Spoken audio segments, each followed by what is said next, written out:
All right, gloves and games method. Today we have a boxing workout, and today we're going to work on defense. We're going to work on defending the jab. Why are we defending the jab today, and why should you defend the jab, whether you're brand new at this or whether you're an expert, is because they say the jab is the most important thing in boxing, the most important punch in boxing. So wouldn't you think it would be important to know how to defend the jab, right? So that goes for everybody, whether you're starting or whether you're an expert at this, you need to rep how to defend the jab. We are defending the jab, because you can do it in multiple ways. We're defending the jab today in one way. And this kind of helps you with what you should be doing with your hands. And today what we're doing is we're defending the jab with the catch. The catch is just us tapping the jab. And we're both in the orthodox stance, which means that our lead hand is our left hand and our lead foot is our left foot. That is going to be the orthodox stance. The southpaw stance would be lead foot right hand, or lead foot right foot, and then right hand is the lead hand. So how would we block that? We would cap it the same way. But right now we're just focusing on catching the jab out of the orthodox to orthodox stance. So first thing we're going to do is just catch it. Then as soon as we can defend it, we can now go ahead and counter it. And we're going to counter it with one way. Catch the jab, shoot your own jab back. Catch the jab, shoot your own jab back. So now, when you get better at defense, you actually get better at offense too, because the same way that we're learning to counter someone's jab and defending someone's jab, they're probably going to do the same thing to us. So there's three ways that we get into position to throw shots. Our setups are how we get in, our punch technique and what we do with our hands as we throw so we don't get hit in between, and then our exit is how we don't go ahead and get after. The other thing that we're going to look at is range and engagement. Even though Nick and I are just citizens, which means that we're not actually fighters, we like to go, and even though I coach actual fighters, I'm still a citizen because I'm not a fighter myself. So we just want to be good at this, and we want to look good at this because it lets a little bit out of us, right? So he catches the jab, he shoots his jab, and he's aware that something's coming back, so he's now going to go protect himself. So this is one thing that we're going to do from a drill standpoint, and this is a drill that you can do with your coach or somebody who's going to hold mitts for you. All you're going to do is stay stationary, catch the jab. On the third one, you're going to counter and make sure you know something's coming back.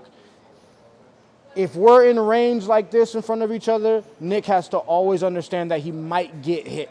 Right, come back a little bit more this way.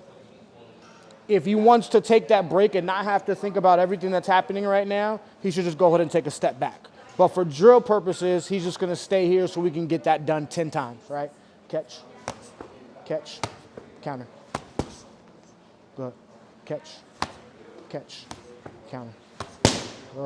And we would do that 10 times. First thing that we're going to do is we're going to do it stationary so we instill to make sure we do it right. Then we're now going to add movement. I'm going to do a couple circling to the left and a couple circling to the right. Still same thing off the catch. Catch, counter.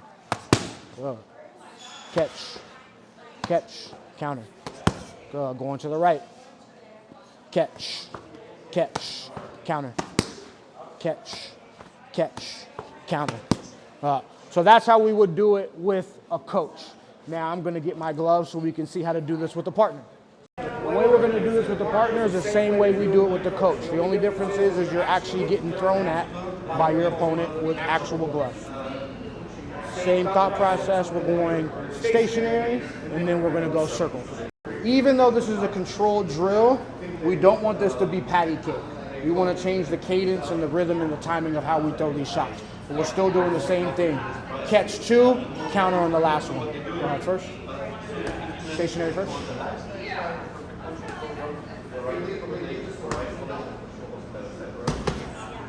My turn. Your turn.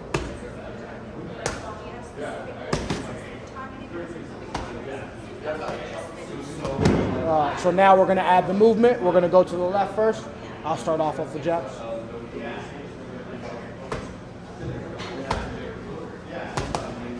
You.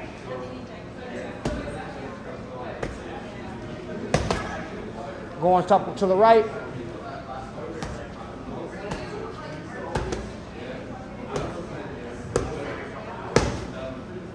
Do one more of those.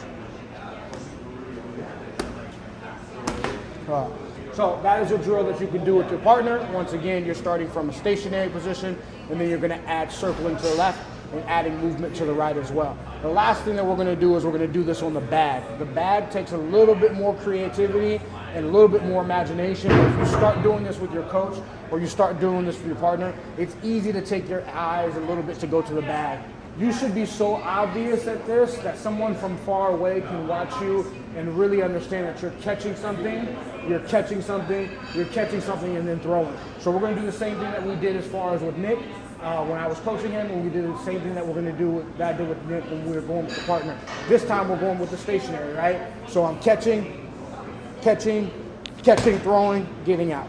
There's no difference that we're doing with our range, right? If the bag is close enough to have me hit it, that means it potentially can go and hit me depending on their range.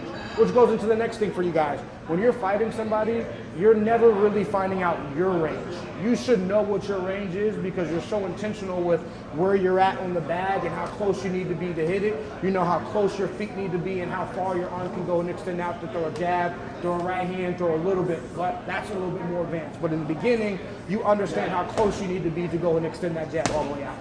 How close you need to be to extend that jab out. So now if you do it with an opponent, you should know the same thing as well. But right now what we're doing is we're doing one catch, catch counter, still stay in range. Catch, counter, get out. Now that will be the stationary thing that we're doing. Now we want to add movement as well. I'm going to go to the right just because there's more space and I need to go that way first before I go into the left. But I'm going catch, counter, out. Catch, counter, out. Catch, counter, out. Now, if you notice as well, you don't want to go ahead and drop the hand after you're done jabbing. You want to leave it straight out. Also as well, even though we're moving, you don't have to step with all of your jabs. If I'm already in range, I don't need to step to get closer. All I do is just extend the hand. So not every jab that you throw is going to be a stepping jab. If you're already there, you're already there. That's the jab work for you guys. If you guys have any questions, comments, a way to make this video better, if it helped you out, and I'll see y'all in the next one.